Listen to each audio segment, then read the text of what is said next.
लो भाई बब्बन, बन गई तस्वीर। जरा देखकर बताओ कैसी बनी है।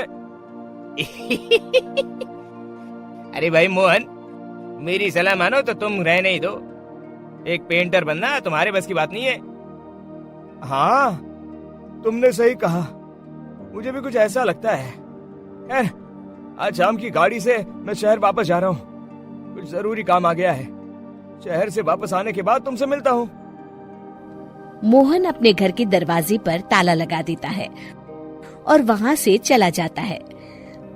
फिर उसी रात अचानक तेज हवाएं चलने लगती हैं। चारों तरफ डरावना माहौल बन जाता है। तभी मोहन की बनाई हुई पेंटिंग की वो औरत एक खतरनाक चुड़ैल में बदल जाती है और पेंटिंग से बाहर आ जाती है।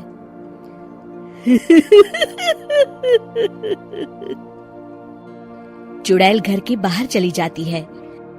वहीं दूसरी तरफ दो चोर लाला सुखीराम के घर से चोरी करके भाग रहे होते हैं। दोनों भागते भागते गांव के चौराहे के पास पहुंच जाते हैं।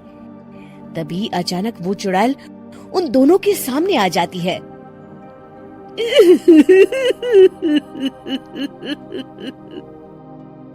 अरे मर गया रे, ये चुड़ैल कहाँ से आ गई? अरे मैंने तो तुझसे पहले ही कहा था कि आज अमावस्या की रात है, आज हमें चोरी नहीं करनी चाहिए। हाँ भाई बिल्ला, तुमने बिल्कुल सही कहा। जरा इसके दांत तो देखो कितने बड़े हैं। चुड़ैल उन दोनों की तरफ बढ़ती है। अरे चुड़ैल दीदी, तुम चाहो तो ये सारे पैसे और जेवर ले लो, लेकिन हम दोनों को कुछ मत करना।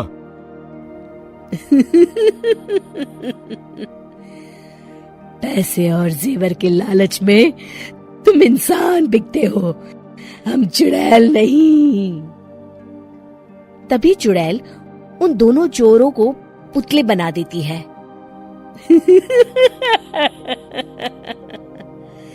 मैं किसी को नहीं छोड़ूंगी, अब कोई मुझसे नहीं बच सकता।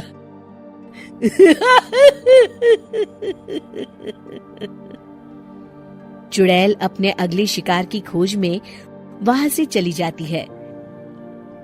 गांव की दूसरी ओर जाने पर चुड़ैल को हरिया, बिरजू और बब्बन दिखाई देते हैं। आज संडे है, आज कपिल शर्मा शो देखने का दिन है। जोर से बोलो। आज संडे है। मैंने नहीं सुना।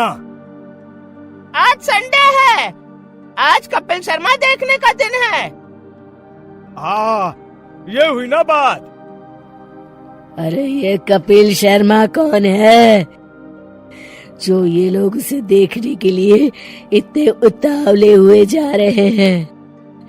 खैर मुझे क्या, मैं अभी इन दोनों को मसाज चखाती हूँ। चुड़ैल तेजी से उड़कर उन तीनों के सामने आकर खड़ी हो जाती है।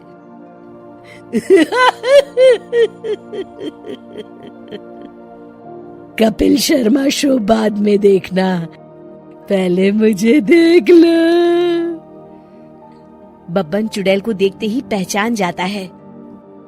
अरे ये तो तस्वीर वाली औरत के जैसी दिख रही है, मुझे अभी नहीं मरना है। अरे भागो रे। तीनों वहां से भाग खड़े होते हैं। बब्बन तो किसी तरह अपनी जान बचाकर वहां से भाग जाता है, लेकिन हरिया और बिरजू को चुड़ैल पकड़ लेती है और उन्हें पुतला बना देती है। फिर चुड़ैल बब्बन को पकड़ने के लिए उसका पीछा करती है, लेकिन बब्बन उसे कहीं नहीं दिखाई देता। अरे वो मोटा तो बड़ा तेज भागता है, शायद उस तरफ गया होगा। बब्बन एक दीवार के पीछे छुपकर बैठ जाता है और चुड़ैल उसके सामने से आगे निकल जाती है। बाल बाल बच गया। अगली सुबह बब्बन सभी गांव वालों को सारी बात बता देता है। फिर उस चुड़ैल के डर से रोज शाम होते ही पूरे गांव में सन्नाटा छा जाता था और कोई भी अपने घर के बाहर नहीं निकलता था। अरे ये क्या हो गया, इतनी देर से घूम रही हूँ, अभी तक एक भी आदमी नहीं मिला। अरे कहाँ मर गए सबके सब। चुड़ैल वहां से चली जाती है, इस तरह कुछ दिन बीत जाते हैं। फिर एक दिन मोहन गांव वापस आता है। बब्बन उसे बताता है कि उसकी बनाई तस्वीर से एक चुड़ैल बाहर आ गई है। मोहन समझ जाता है कि ये कोई आम कागज नहीं है। वो जो भी उस कागज पर बनाएगा वो असलियत का रूप ले लेगा। अरे मोहन भाई, अब तुम क्या करने वाले हो? मेरे पास एक बहुत बढ़िया तरकीब है। मैं इस कागज पर उस चुड़ैल की एक ऐसी तस्वीर बनाऊंगा जिसमें वो तपती धूप के नीचे खड़ी दिखाई देगी, और फिर जैसे ही सवेरा होगा वो चुड़ैल इस कागज से निकलकर बाहर चली जाएगी और सूरज की तेज धूप में जलकर राख हो जाएंगी। मोहन बिल्कुल वैसे ही तस्वीर बना देता है और जैसे ही सवेरा होता है वो चुड़ैल कागज से निकलकर बाहर धूप में चली जाती है और सूरज की गर्मी बर्दाश्त नहीं कर पाती और जलकर राख हो जाती है।